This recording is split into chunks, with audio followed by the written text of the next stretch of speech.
All right. What I want you to do is see if you have any questions from last time. And we ended by looking at what the very definition of subliminal meant. And of course, that idea is one that we talked about, the word lemon coming, of course, meaning the word threshold. And so we're looking at what do sensations, when they get in, what is it like for us to experience something at a subliminal level? Well, the answer, well, first of all, any questions from what we talked about last time? Do you have any questions or concerns out of the notes, something that doesn't make sense? We're looking at basic concepts today. We'll finish up looking at some of the major senses. Just so you know, you do not need to memorize the anatomy of the eye or the ear. It's a lot there, but I don't expect you to do that because I'm not going to spend too much time on a lot of that detail. So that'll save you a little bit of time, knowing you don't have to do that. Any questions about what was covered last time on just some basic concepts? What we will do then is cover what this means. How many have ever experienced or known that you were dealing with something subliminally? Anybody know that there's been times in which you were watching or were exposed to subliminal messages, and how did you know it? There's a popcorn commercial at the movie theater one time, and you knew it because there was like a random orange stripe on the bottom that just didn't fit. Okay. At a movie theater, she felt like there was something in a popcorn commercial just because of the way the film looked like it was at the bottom or whatever. And all right. Anybody else know when have you heard that they will use subliminal messages? Are they ever used? Let me ask you this question. Is it illegal if you're an advertiser to advertise subliminally? What country are you in? It depends on the country. We talked about that, right? In this country, the answer is it's not illegal. Well, why it's not illegal is simply because when we try and explore, is there any impact on somebody's life because of being exposed to subliminal messages? Well, we find this. The effects are, well, kind of like subliminal messages themselves. Pretty quick, and they fade very quickly. So, here's what happens, though. It doesn't stop people from using subliminal messages. The first question we have to ask is, and this is maybe a subtle question, do we perceive subliminal messages? That is, at some level, does a message get through to our brains? The very definition, remember, of a lemon is a threshold. If we say that the threshold on a perfect night, minus noise, you're motivated, you look at, for example, candle, our visual threshold for seeing that candle is how many miles? 30 miles, right? Now that means you could you see that candle from 31 miles sometimes? The answer is yes. Sometimes you can't see it from 28 miles. It just simply depends on a number of variables. But if you could see this particular visual image more than 50 or at 50% of the time, we said you've reached your absolute threshold. Now, in the demonstration that we did here by looking at the 2-point threshold, what we found is that sometimes if you go below somebody's threshold, we know your threshold for determining 2 points on your hand is, let's say, 1/2 inch. And if we go slightly below that, which is below your lemon, you can oftentimes, if you concentrate, guess and get this right because at some level it's striking the brain and it has a slight impact. So the answer is, do we perceive subliminal messages? The answer is yes. We can pick up at some level a message that's subliminal. All right? That's clear. By the way we know this is clear is because we can expose or prime people to certain words. Ready?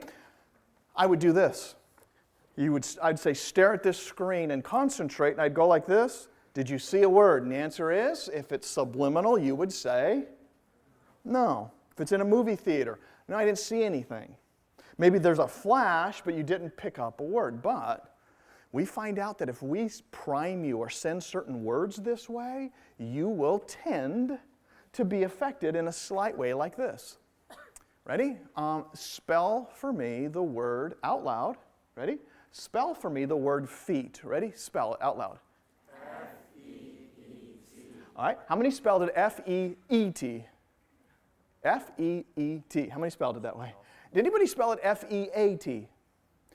In here, it looks like probably less than maybe 1 or maybe 5% of you spelled it F-E-A-T. All right?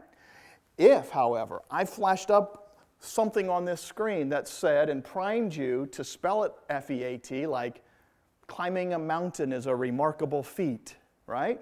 And if I did that over and over again, I said concentrate, concentrate, we would get from about 5 to 10% of the people spelling it F-E-A-T to closer to, let's say, 50% of the people spelling it F-E-A-T. In that kind of environment where you're looking, you're paying attention, I've told you to look for something, and you're concentrating, then we can get what's called this kind of priming effect. Does that make sense? So there is something, even though your brain, your self-awareness, your consciousness doesn't pick up this flashing or whatever the thing is, it does imprint itself at some quick level. It also fades very quickly. So the answer to the question, do we perceive them? The answer is yes. Scientists are finding the brain picks it up subliminally. We showed that with the 2-point threshold last time. Second question would be, are we affected by them? Well, I just described an experiment in which the answer to how do you spell something is affected, so we know under certain circumstances we can influence people, but this is where you have to watch these circumstances very carefully, because these things only occur in laboratories, when people are highly motivated, and when they are asked or forced to focus. So, the question, are we affected by subliminal messages? The circumstances in which the answer is yes involves 3 things. You're forced to focus, you're motivated, and then it's only when you're in the laboratory. Many different studies have tried to get this to occur. Anybody know the first time subliminal messages even came to somebody's mind, or they heard about it? When did the first subliminal messages, when did that story first start because someone tried this? Anybody remember? 1950s in a movie theater? What did they try and do? Fort Dix, New Jersey, a guy tried to flash up this, and he did. He flashed it up on the screen that said, eat popcorn, drink Coke, and he reported in an advertising journal, a magazine, that his sales of popcorn went up and his sales of Coke went up when he flashed these things up there subliminally. Okay? And all of a sudden now people went, oh, you mean you can increase popcorn sales by flashing things up? People don't even know what's happening, and yet they buy more popcorn. So he did this in his movie theater, announced this in the late 50s, early 60s, and the response was very great, as you can imagine, people going, oh, this could be really cool to influence humans. We can just start flashing things up subliminally, and they'll start buying things. And you can imagine advertisers wanting this to occur. Well, it turns out he was mostly faking the data. And we didn't know that initially. There were all kinds of laws passed and all kinds of studies being done, but slowly it became clear that this was not happening the way he said it was happening. And many studies have been done, by the way. An entire TV program one time was aired with a subliminal message. And they told people, we're going to air a TV series, actually this 30-minute slot. During this 30-minute segment on TV, we're going to flash up some subliminal messages, and guess what happened? Not a single person watching that program, even though they knew it was happening, got the subliminal message. The answer was it was a phone number. And they kept flashing up this same phone number to see if anybody would call that number. Does that make sense? Nobody called the number. People felt like dancing and doing all kinds of things, they reported. But that tells you a little bit about what they expected to happen rather than what really did occur. So, bottom line then, when it comes to the next level, yeah, go ahead, question.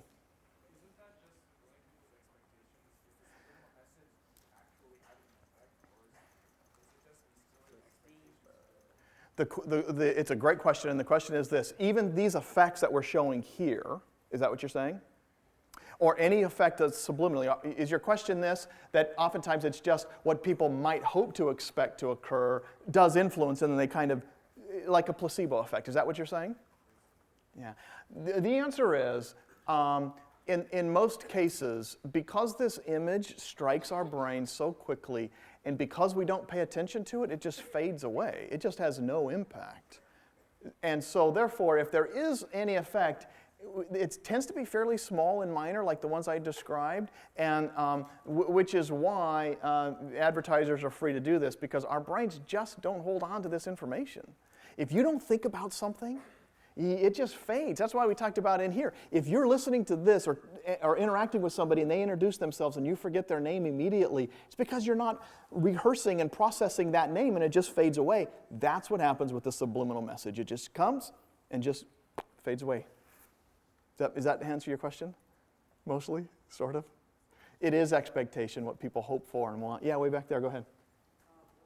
What about when we use words to influence people? Now, there are lots of things that influence our behaviors, right? I mean, certain words that you would speak that would influence somebody, but those words are not subliminal, right? Have you ever done the say spot game? Yeah, there are certain techniques and certain things you could do to get people to have them respond to you, but it oftentimes is a verbal word that they hear rather than something that is subliminal.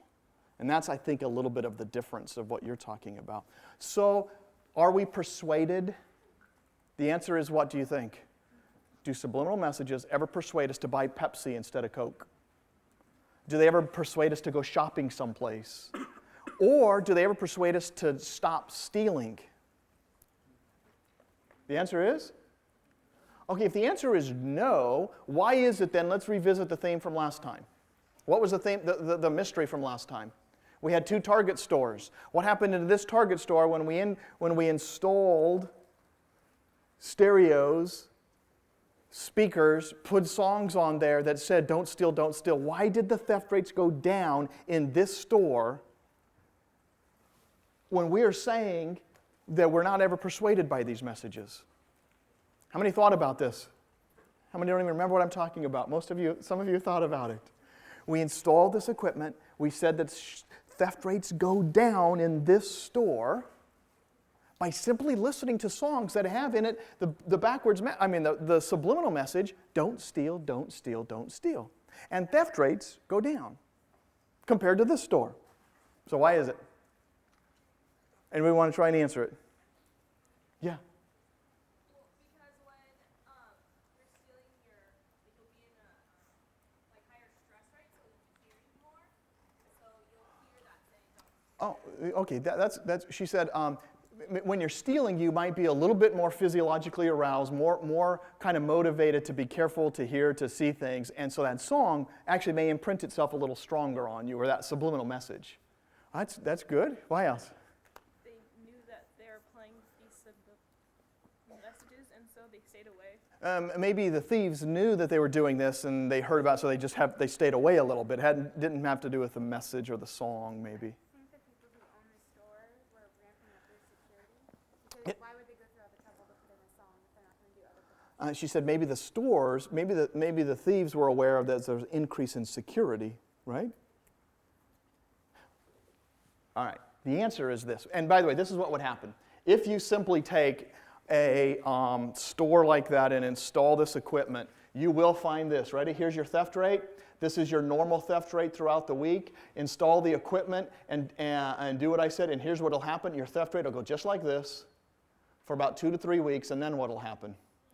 Eventually go back up. But that's still a pretty good thing right there, isn't it? That your theft rate goes down like that? The explanation to it, by the way, and this would be your control group, if you just didn't do anything and you watched the theft rate, you would expect it to go about the same throughout. So this difference between these 2 stores shows that something that you did made a difference. What was it that you did that made a difference? Was it theft by employees? Well, that's great.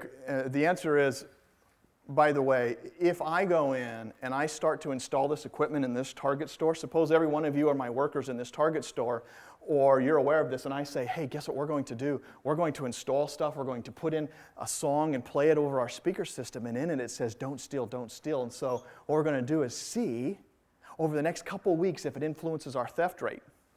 Because we are now worried and concerned about losing a lot of our merchandise to theft, and so we're going to pay more attention to theft rates. If you are my employees, what will you probably do different the moment I install this if you're now walking the store?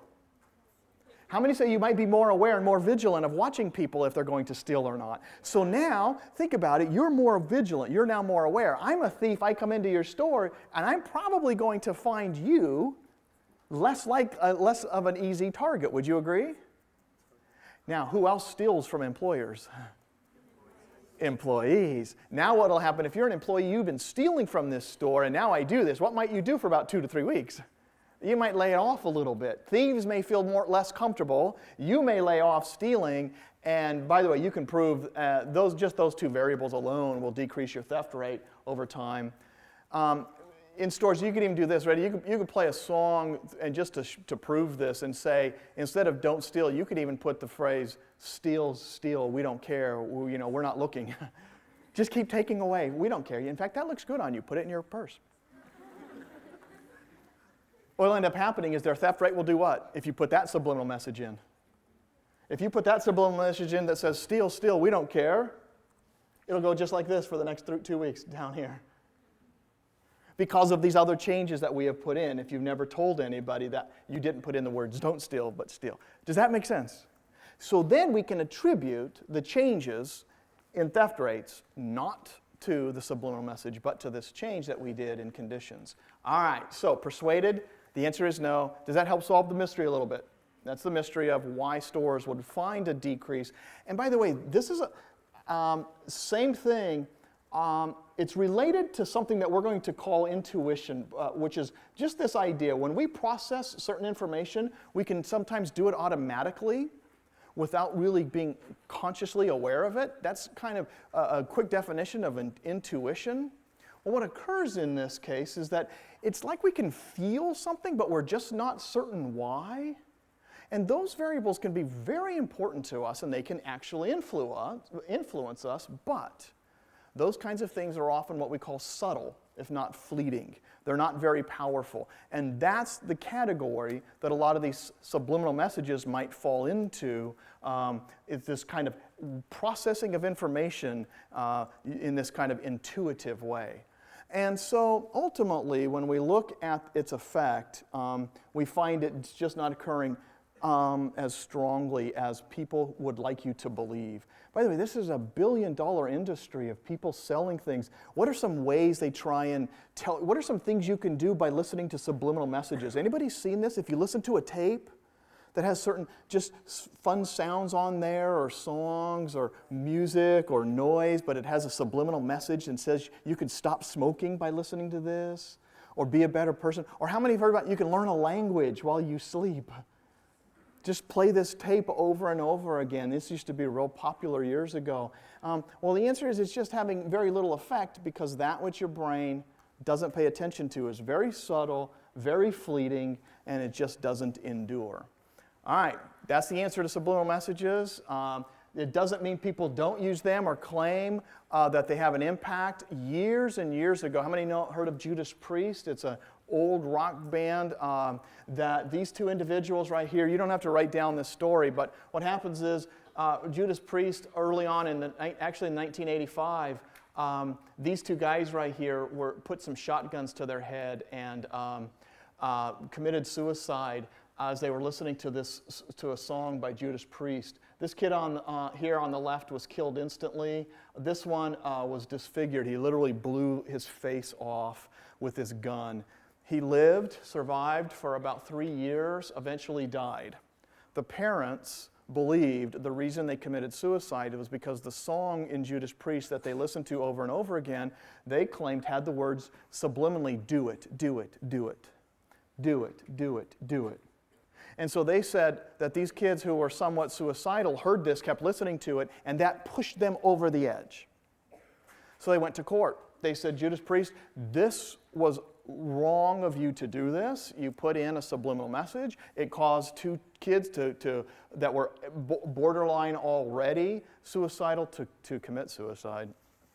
And the courts heard this case. You probably don't remember it, mostly because you probably were barely born at that time, maybe 3 or 4 years old even. And what they did decide is ultimately, first of all, Judas Priest claimed they didn't put any subliminal messages in. They said, we didn't put the words do it in there. It's just kind of a random thing that occurred. And besides, scientists came in and said, even if it was in there, subliminal messages don't persuade people to change. They don't cause these strong effects. They're just not enduring. Even if there was a subliminal message, which they claim there wasn't, they were found obviously not guilty of this, and the music, they said, did not cause this. So that's how this started. Subliminal messaging took off legally at that point as just now being, that is, there were no legal restraints. The impacts were fairly small, and so, but that means advertisers. Now, does anybody know where some subliminal messages or in advertising could be, or in movies? Any movies that you know of that uses subliminal advertising? How about Disney movies? How many know of a Disney movie that has something in it at a subliminal level? Yes. What are some of those messages? Well, let's try this one. Here's some advertising just to show you. This has a subliminal message in it. It's from a vodka company called Absolute. And if you look very carefully, which is really actually hard to see on here, it's in the ice cubes, which is, there's not much here to see, but there's the word absolute, which is, and now this might be easier to see, vodka, V-O-D, there's the D, K-A. Really? I thought it said... It's really hard to see. Now, I'll show you a better picture and image, but on this particular one, and here's the word vodka right here on this ice cube, if you're looking over here, vodka right there. Now, ready? True or false? This is subliminal advertising. Why is the answer false? Because you can see it. Does that make sense? And so if you can see it. Here's another example of another alcoholic beverage. And this is not uncommon for some. If you look, can anybody see the, quote, subliminal message in here? If you look in the ice cubes in the glass, I'll do it on the middle screen. You should see the letter S, E, X. How many can see it now? Yeah. Again, not subliminal. They put it on there. Does it increase sales? Well, you know, it's certainly a novelty. Some people claim it might. But that's some examples. You certainly know some Disney things, right?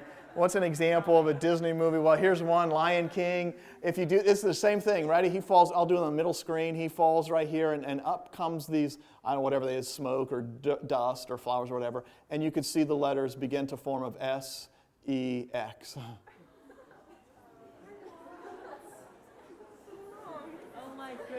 Yeah, and this is for all of you that watch Disney. Do you have another one? Yeah, go ahead. Oh, she said it's supposed to be SFX for special effects, and you would like that to be the case. Maybe it is. Which, maybe it's up to your own imagination. And by the way, these are, Disney does this in almost every animated movie. Not this, but something. And by the way, it's not, does anybody know other ones they do? Yeah. Oh, I was going to say Disney movies, but the old Pepsi bottle, if you turned it, or the can, it'd say SEX too. Yeah, sometimes you sit in the Pepsi bottle, the way if you look at it at a certain angle, a Pepsi can at a certain angle, you can see that. The old one, though? Yeah, and the old ones. Others in Disney that you saw, like it, yeah.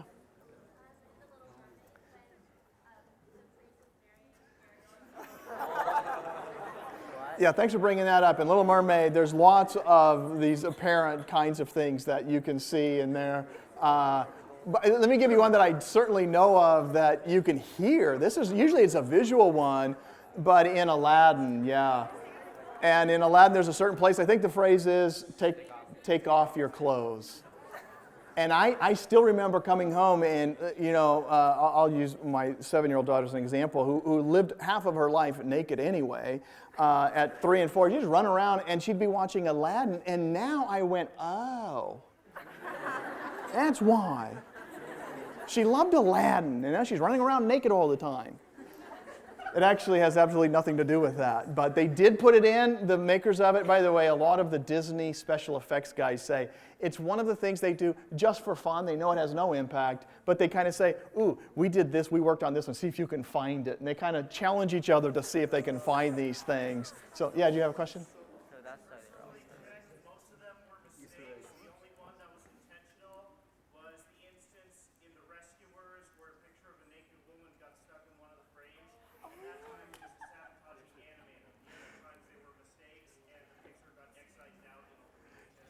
Yeah, in a lot of the releases, these things got caught, and in some cases they were accidents. And in one case, as he mentioned, there were actually a guy purposely did it to sabotage the thing. And okay, all that to say, most of these things, nobody even realizes is occurring. So the answer to the question, does it work? No scientific support. After all these years, no scientific support that subliminal messages work. Our brains simply do not hold on to information like this that endures over time. It's just not strong enough. So no scientific support, hence no laws against it. Other observations or questions, things you've seen? It happens sometimes on certain websites. You can go in and play and see if you can pick out what it is. But yeah.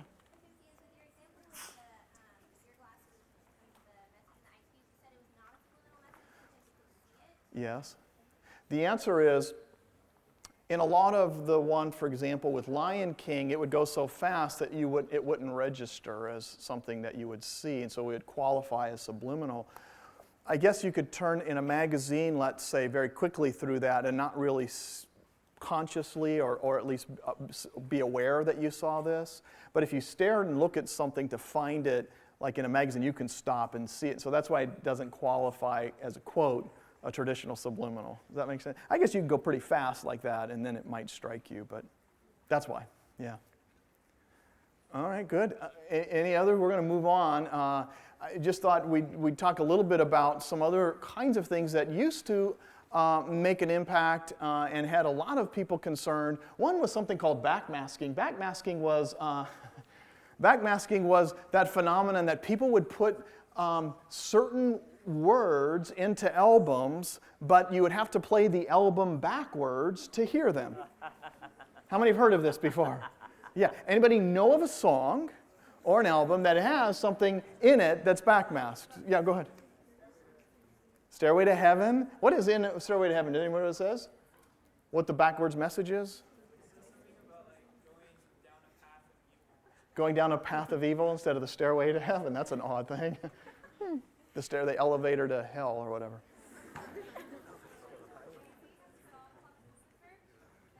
Sure. 666 what did you? Murder, Jesus. Okay, in a song that from Lucifer. Very interesting. Yeah, do you have one? Another one bites the dust. You play it backwards. Yeah, wait, good. Hold off on that one. She was about to I'm going to play that for you. And I want you to hear and tell me. But it's this song right here by Queen. So if you know that one, thanks. You didn't say it. Way to go. Whew. Okay, here's what. Let me just show you what the phenomenon is. Do you understand the phenomenon real quickly? What they do is they actually take and burn in to the back side. That is through the audio tape. If you were to play that tape of the backwards, you would actually hear certain words, and they can do this. It's a fairly simple process to put in the audio something that if you were to play it backwards, which you can't really do much with a lot of our new technology, though there are some ways you can. Certainly when you had an album, you could play it backwards, which was the appeal for a lot of artists back then, which is, ooh, we can do this. And then what would it also, by the way, result in? People would talk more about these albums. Ooh, there's a message in it. And they believe it had an actually a positive effect on sales. People go out and go, you have to go buy this album and listen to it. And so clearly Queen did this. The song, another one, Bites the Dust. And so here's what I'm going to do. I'll play it for you. See if you can hear that.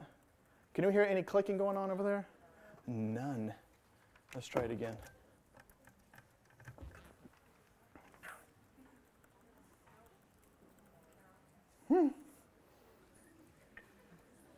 Okay, here we go, maybe.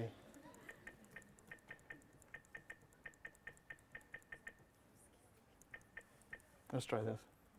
Still not? That's really a drag. Okay, we'll try it this way. Okay, here it will be. Thanks for sharing that. That was awesome.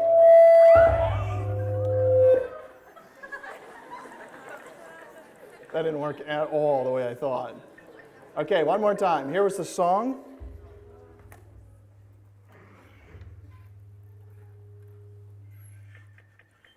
Okay, I think. Another One Bites the Dust. This is Another One Bites the Dust in the forward direction. If you've never heard it, here's what it sounds like. Maybe. Come on, you could do it.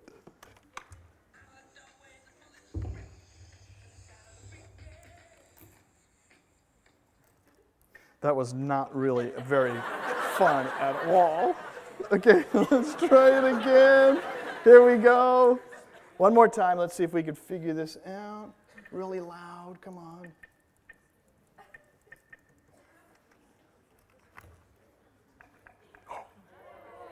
All right, here we go.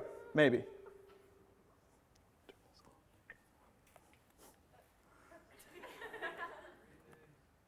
Ah! Come on, man, you can do it. Forward. Yeah, maybe we just sing it together. All right, here we go.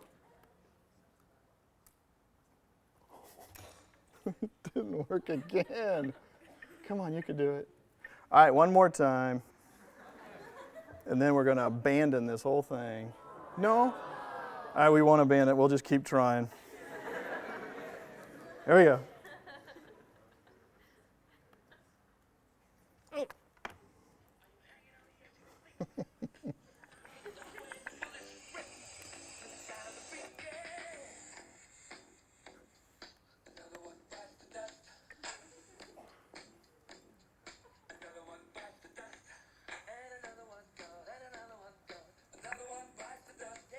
Can you hear it? Yeah. Seriously? Yeah. Way to go. All right. Now, as you listen to that for the first time ever, maybe some of you, did you have any urges? Things you wanted to do, maybe that struck you? Anybody have any subliminal urges? Here we go. They put in a subliminal. I'll play it backwards. Here it is. Same clip, backwards. Listen to see if you can figure out what they said.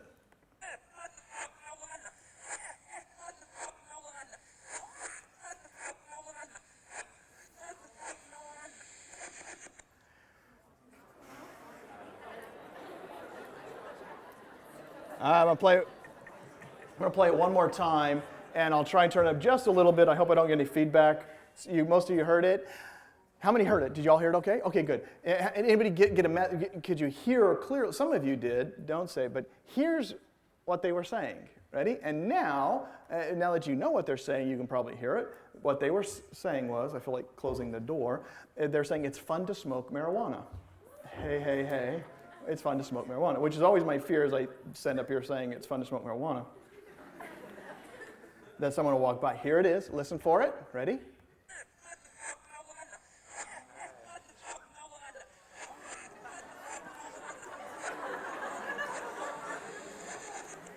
All right.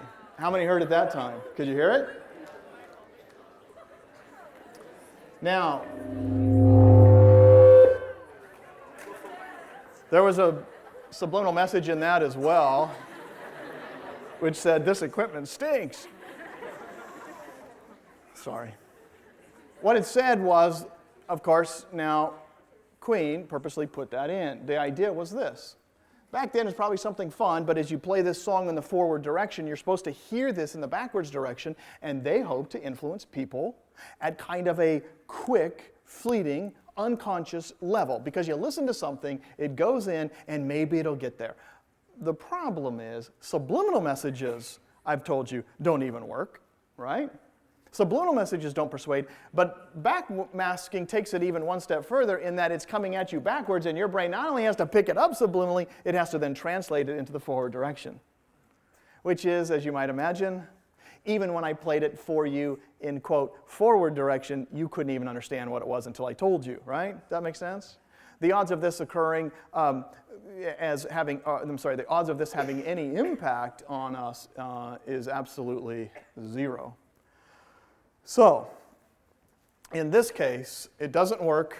They purposely put it in there probably for fun to see what would happen.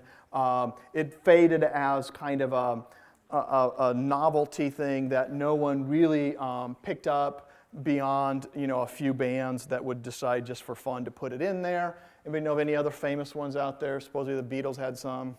Weird Al. Oh, Weird Al has some, yeah. So, yeah, okay, good. Good old Weird Al. Backwards messages exert no influence, conscious or unconscious.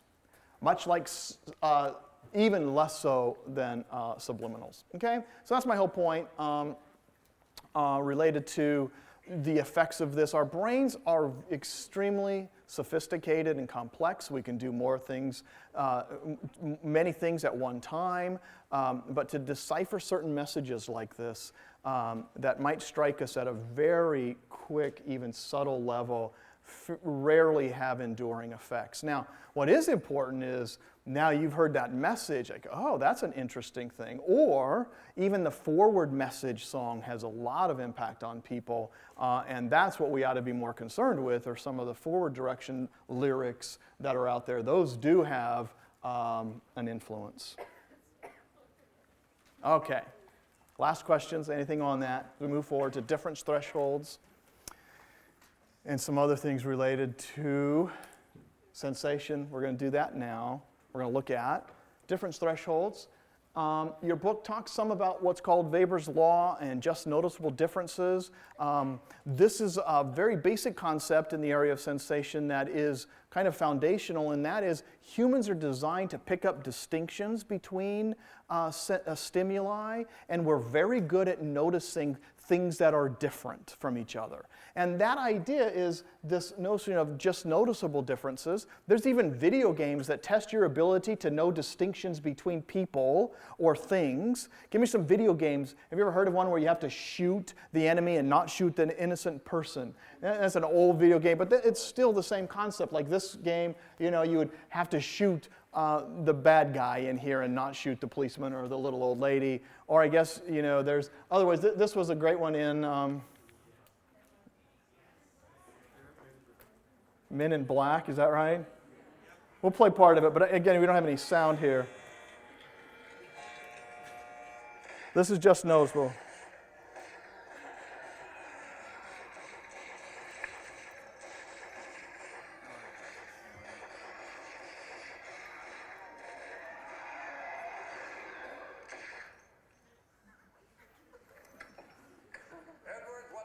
Are you doing?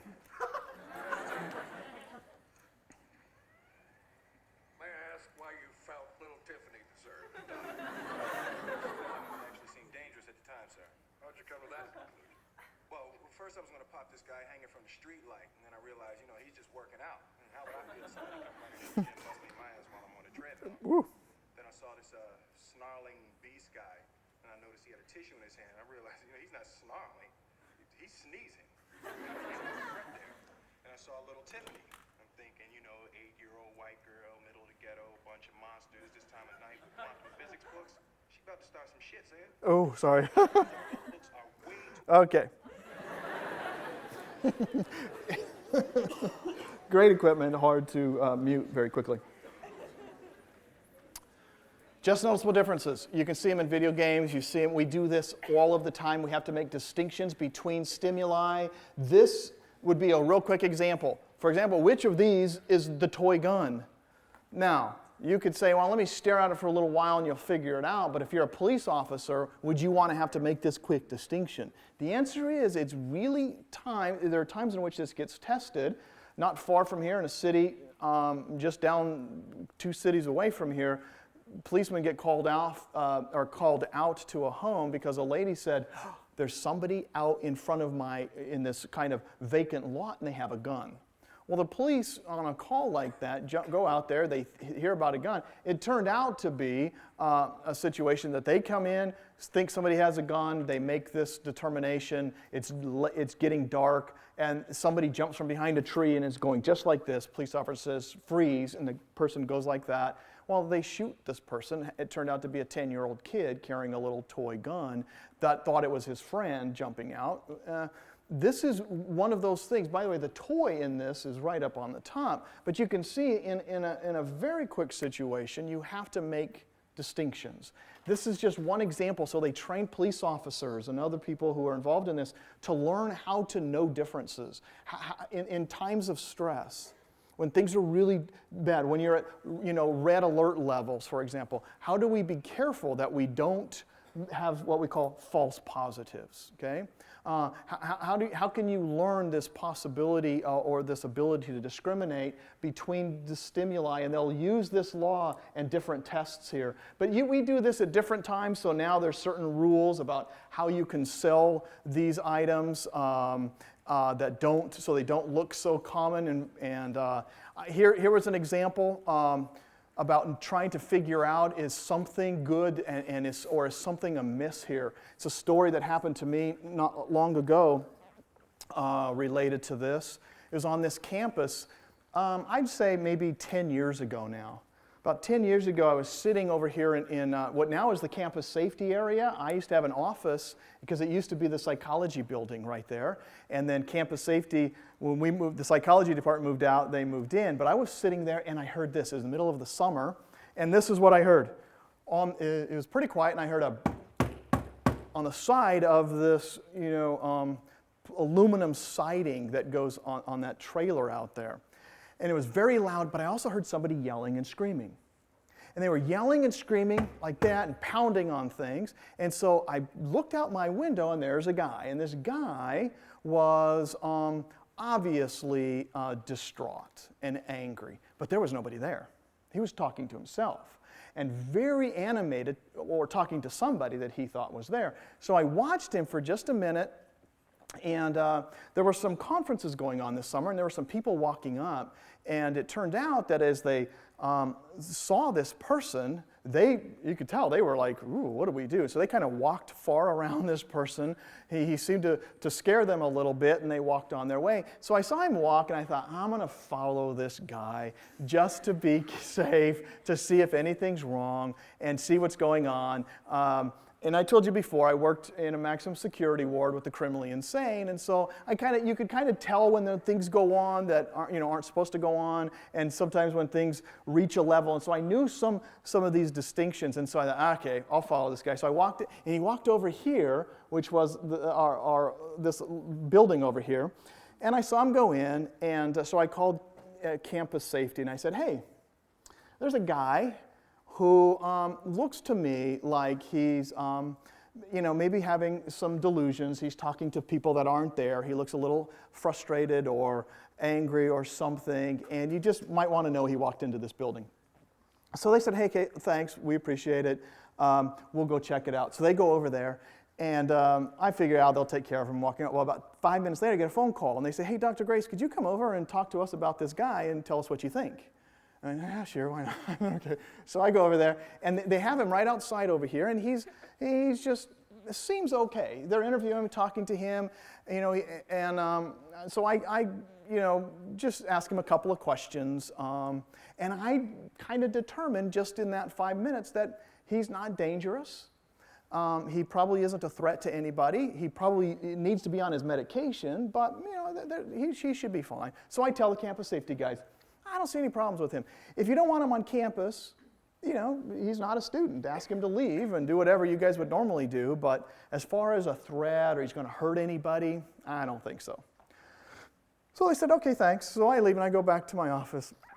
And on the way back to my office, I remembered seeing this guy about an hour earlier get out of a car in the parking lot. And I went, oh, wait, I saw this guy get out of a car, and I remember which car it is. I'll just go look at his car. I thought, why not? Because it was kind of an old beat-up car. So I walk over to this parking lot right here, and I go over to the parking lot, and I look in his car, and in the front seat, I see a pistol on the passenger side. A pistol, just like the one I put up there.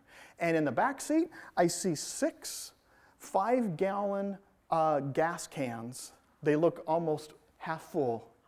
Gas cans. And so now, I'm thinking, crud. So I walk over there, and by the way, they're just walking right over here now, kind of right there, not far from our fountain. They're walking the guy off, and I call one of the campus safety officers. I say, yeah, I've been thinking about what I said. And I got this funny feeling. It's like intuition or something. I'm not sure. I said, actually, I went and I looked in his car, and I described it, and he went, And you should have seen, he just took off. He ran after the guy. The guy was just walking, and he just tackled him right there, right in front of the Jesus mural. He laid this guy out, man, and he just put it, is that your car? Yeah, you got a gun? Maybe. You got gasoline? He's like, no, I don't. And so anyway, and I'm thinking, oh, Gracie, you're an idiot. What are you doing saying this guy's not dangerous? Well, see, you try and make distinctions real quickly. Dangerous, not dangerous. Gun, not a gun. Here's the end of the story. Get up, we walk him over to here. Is that your car? Yeah. But something, I'll just tell you, something still wasn't right. And I kept thinking, this guy doesn't seem, dangerous. He just didn't strike me that way. But obviously, that's not good. And so, I would talk to him and I think, it just doesn't make any sense. And so we're sitting there waiting. We call the sheriff, of course, because they're going to come in now and see what in the world this guy's up to. So I sat and talked with the guy, because he's handcuffed, and again, he seems safe. and it turns out, of all the things, this guy, you can clearly start to see that he was having some paranoid delusions, which we'll talk about in here when it comes to certain disorders like schizophrenia. And it turns out, here's the end of the story. Sheriffs get there. He says that's his car. They open it up. It's not a gun. It is a pistol. It's just a pellet gun. It shoots nothing but pellets, but it looked kind of scary. Looked like a handgun, but it shot nothing but pellets. And all of the gas cans had liquid in them, but it was his urine. Because you see, he was afraid, and that's why he carried a pellet gun, that people were following him, collecting data about him and things on him, and he was afraid to pee in public because he thought people would go out and check his urine. And so he would pee in that can so no one can go out and check him. Now, is that dangerous? You see, that changed everything. So now somebody said, yeah, it's dangerous. No, it's not. In many ways, there could be some dangerous things, but you'll learn ultimately that this guy was suffering from probably paranoid delusions. He was afraid people were following him. And it turned out, guess what we did? We let him go. We called his father out. His father confirmed, yeah, he's paranoid schizophrenic. He's sometimes off his medication, and he's just fearful that people following him, trying to get information from him. And so he carries that to protect himself from everybody that might be chasing him around. Now that is an interesting change, and you have to learn these differences. And so here's what police officers have to do. How do you make that decision real quickly? And that's why some of these things can be real hard. By the way, the sheriff also agreed, yeah, this kid, not a problem. After looking at this, he wasn't here to blow up things or do anything like that. Very tough to do in times like that, which is really getting back to this basic concept. How can we determine differences between what is a threat, what's not? And so it could be anything from video games to very important situations. Now, another thing related to a basic concept in sensation is this thing called sensory adaptation. Sensory adaptation is this idea that our senses become more attuned to that sensation that comes out, and we have to those stimuli, we become more attuned to certain stimuli that are prolonged and unchanging, and we have a diminished sensitivity, and that's called sensory adaptation.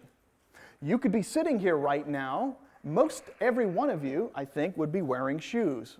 Maybe a few aren't. And most of you don't have anything going to your brain other than this. Ready? When you put your shoe on, your brain receives this message. I feel this shoe, and your brain interprets that. But after a while, this message still goes to your brain, but you just stop paying attention to it. Does that make sense? You can do it with touch by your finger. You can put the tip of your pen on your finger, and after a while, you just won't feel it. Right? Because your brain doesn't want to get overwhelmed with all this information, and it says, I don't want to keep smelling that guy that stunk when I first walked in here. You ever walked into a dorm room and it smelled really, really bad? And then you stay in there for a while and it doesn't smell really bad anymore. What happened to all the bad smell? Well, what happened is your brain went through a process of sensory adaptation. Swimming pools, you ever jumped in and said, oh, it's really cool. After you've been swimming, someone says, oh, it's water, it's great, come on in. And they jump in and they're like, you idiot, that's freezing. Sensory adaptation. Or like I said, smell. You walk into the room and it knocks you over and you go, it smells. Okay? Now, it can also happen visually. Ready? Watch this. Take a look. Can you see this circle here? Look at the middle screen if you can. or I'm looking at this circle here, you can see a light blue, and you can see this. Can you see it?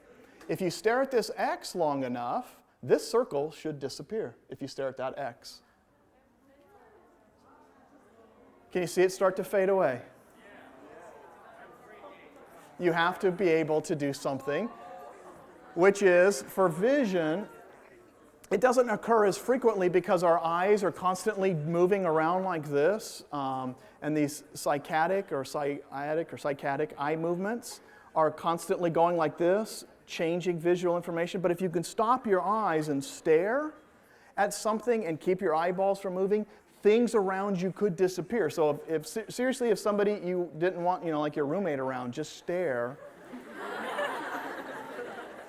and eventually they will go away. If not visually, interpersonally. All right? Sensory adaptation is when you have diminished sensitivity to prolonged, unchanging stimuli. It happens in a lot of our senses. We just simply stop responding. Oh, by the way, people know these things and applied. Anybody know how thieves have used sensory adaptation? Or magicians?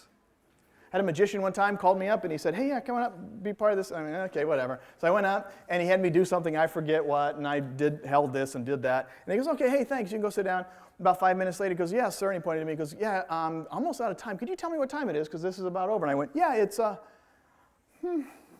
well, if I had my watch, and I'm thinking, you thief, Sure enough, goes, oh, you looking for this? Yeah, I'm looking for my watch, thanks.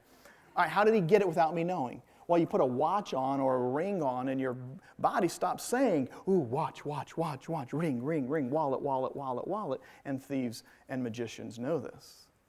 One set of thieves called pickpocketers do this. Pickpocketers, well, here's the way some of them work, which is, when you think about this, kind of ingenious in one respect. They actually make signs that say this: warning, pickpocketers in the area. And they make these professional signs and they put them up in like city areas, and so they'll say warning, pickpocketers, and then they go kind of stand aside like this, because here's what they find out people do. They'll be walking down the street like this, and they'll be walking, all of a sudden they'll look up at the sign and it'll say warning, pickpocketers in the area, and they go, oh, I better check, see my wallet's there, good, it's there. And the thief just simply sits there and watches right where they touch. Then they follow them for a couple of blocks, and they don't have to go through all the pockets because you just showed them, oh, it's right here. Does that make sense? Now see, that's using psychology for evil. Our goal is to use it for good. Sensory adaptation. The tendency then, of course, for us to not want to pay attention to things that just can keep going. Okay, questions on any of these basic concepts as we now look at some chemical senses. Chemical senses, these are really cool. I'm going to spend just a little bit of time looking at what we call taste and smell. These are strongly related senses. Just as an FYI, there's about 2 million Americans who cannot. Is anybody in here who doesn't have the sense of smell or who has lost it? Yeah, how long have you been without? Forever, since you know of, yeah. Any influences or differences for you by not having the sense of smell? Can you want to share or not really? Yeah, it's been so long since you've had it that you might not ever know anything different. It's not uncommon, yeah. Yeah, foods have a very strong, we talked about a very strong taste function to them at some level, salt and sweet and sour, but by far the majorities of all the flavors that we taste are actually smells. Women score better on tests for smelling, so somehow or another they smell better on this. As they do. It's only a slight difference when we have them identify certain smells, a slight tendency to score better. One of the things that researchers have been looking at in this field related to this sense is something called pheromones. You know, pheromones are these secretions used by many animals, insects, even humans have certain pheromones that transmit certain kinds of information. And it's these pheromones that, for example, ants will use. Even though they have, eyes and they can have visual sight of things, ants almost, as long as some other animals and insects rely exclusively on pheromones. The guy began studying this, E.O. Wilson, who was a wonderful, social biologist, I guess you'd say. E.O. Wilson began studying ants, and he's the one that, when an ant's around here, they kind of follow each other, and you see these ant trails. And he realized early on these were nothing but pheromones. They followed a trail of smell. In fact, if you were to take your finger and take this ant trail that would go up like this and just kind of rub it off like that, you would just rub out that pheromone. These ants will stop, look around for the smell. They'll lay a new pheromone real quickly once they determine it just got wiped away, and then the other ants will begin to follow. Well, he realized this was really powerful for some insects and some animals. Anybody know of any other animals that use these or examples? Yeah, certain kinds of, like silkworms, they'll send out a pheromone. How about dogs in heat? That's a pheromone that a female dog will give off to all the other dogs, saying, come over for a while. And you usually want to lock the door and keep them away because this pheromone is so powerful that it can attract them for miles. E.O. Wilson did this. He studied ants and he realized that's how they communicated. So when an ant dies, listen to this, when an ant dies, it gives off this pheromone that says, I'm dead. And so he realized these ants, they would keep trash piles outside of the ant colony. And so if there was dirt or trash or things they didn't want or dead ants, the other ants would go, ooh, dead, and they'd take it out to the trash refuse pile outside of their colony and dump it off there. So E.O. Wilson did this. He took these dead ants, and he got a bunch of the pheromone that said, I'm dead, and he took a live ant, and he painted it with this pheromone, and he released it back into the colony, and this ant would walk in, and he'd go like this, and all the other ants would go, hey, you're dead. And they'd pick this ant up and carry him out and throw him out there like that. And that ant would go, what in the world? And he'd get up and climb back in, crawl in, and they'd go, hey, you're dead. And they'd carry him out all day. There's nothing this ant could do to prove it was alive because it smelled like dead. That's how you have fun, by the way, with psychology when you get real bored. But what he did learn was some of this is very powerful. Does the same thing, not the carrying out of things, happen with humans? Do we communicate at all by pheromones? Are there some ways in which smell is important? By the way, for humans, we have way more complex behavior, obviously. Smells and pheromones play very small roles, but some research is finding they do have an impact. Like one time they had college students like y'all wear t-shirts for an entire week without taking a shower or using deodorant. And then they wanted to see if we kind of mixed them all up and put them on the stage at the end of the week, would people be able to know their own smell? Very few people wanted to be in this experiment. And when they did go in the experiment, most of them were able to find their t-shirt. They were also able to identify male t-shirts and female t-shirts, different smells. Now, that's not really all that impressive when you think about it, but there are some ways in which pheromones have an impact. Yeah, question? In the textbook, it talked about dogs tracking a person and then they could get sidetracked by the identical twin. Yeah, that's an interesting. Obviously, identical twins would no doubt have the same genetic background, and so she mentioned in the book it talks about dogs that were trained to follow certain scents could be distracted by the scent of the identical twin, and so there are times in which that would be one of the few that would be alike in that case, and so there are some ways in which this is used. Dogs are amazing, but so are a lot of other animals that use some of these pheromones. For humans, by the way, about the only effect that they have found is something called the McClintock effect. It was a researcher who found that humans and women actually had something called menstrual synchrony that was a pheromone. And that is, a lot of their menstrual cycles, if they lived together, started to run in synchrony at the same time. And so oftentimes because of a pheromone that was, for whatever reason there. Again, she found this effect in, oftentimes like in dormitories and other things like that. And that was the use of a pheromone. Some of you are nodding. Any questions about pheromones? They're not as powerful or significant on human behavior, but there are some effects. Questions? Okay. When it comes to the interaction between senses, another important variable to look at that's related to smell is something called, something not called, but color. Color has an impact, and in this case, this interaction, for example, changes the way we might perceive a smell based upon its color. So darker colors are oftentimes perceived as having, like for example, if you were to take a bottle of perfume that had the exact same smell and level, if you made one slightly, let's say light green and dark green, that one would, you would make that, this one would smell stronger that had the darker color. And there's this interaction. If we taste something that looks darker, it has, what we feel is this different taste to it. I don't know if you remember, I don't know if they still have it. Do they still have either Pepsi or Coke that's clear? You ever heard of that? They had Pepsi Clear. I don't know, anybody remember this? Long time ago, and it was just a solid kind of like the color of 7-Up. And it supposedly tasted just like Pepsi, but people would go, that does not taste like Pepsi. But they said it had the exact same content in it. They might have added a few other things, and people didn't like it as much. Well, this interaction shows up a lot in foods, for example, when people start to realize there are certain things that influence the way we perceive senses. And it could be darker colors, it could be certain textures.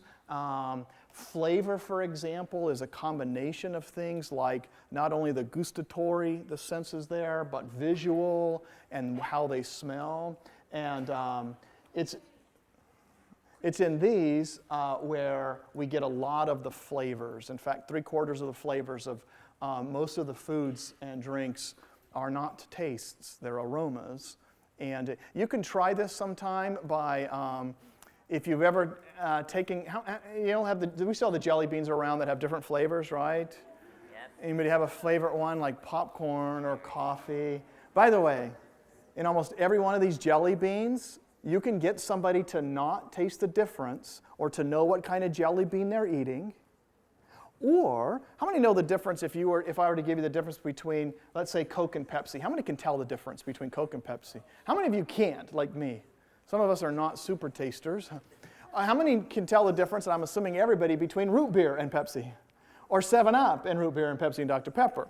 Well, there's one thing you can do to keep you or somebody that you know from tasting the difference between them. What is it? Just simply holding your nose shows that this is really an aroma that you're tasting, not a taste difference. Do this. Hold your nose. Take a drink. Not right now. Sorry. Yeah, some of you. Thank you for following along. Sometime when you have a glass of root beer in front of you, or 7-Up, or you want to try it, or if you have a drink right now, hold your nose, take a drink, and leave it shut like this. And all of the differences between root beer, Pepsi, Coke, 7-Up go away. Now, of course, you don't want to see the colors that sometimes give it away, but you will not be able to tell the difference. By the way, same with the jelly beans. Put the jelly bean in your mouth, hold your nose, and it really is cool. Try this, chew it, and try and figure out what is that flavor, and then open, and you'll go, oh, and it's all an aroma. And that's what makes these differences. Did somebody have a question? Yeah? Why is it that when you pass by the calf sometimes it smells really good and you go in and the food doesn't really taste good? And what's the last part? It smells good, but the food doesn't taste good. Oh, yeah. There's differences. She has sometimes you walk by the calf and it smells really good, and then you go in and it doesn't taste very good. Yeah. I think that's just simply bad cooking. I don't know. I don't know if there's anything like psychological about it, but there might be. Yeah. Can we test it and film it and bring it in? One more time? Can we test it Yeah. and film it and bring Yeah, you could test it, film it, and show it. It really is cool. Seriously, the jelly bean ones is real fun. I'm out of time. Next time, what we'll do is briefly look at vision, and we'll cover perception next time. All right. We hope you enjoyed this message. Biola University offers a variety of biblically centered degree programs, ranging from business to ministry to the arts and sciences. Learn more at biola.edu.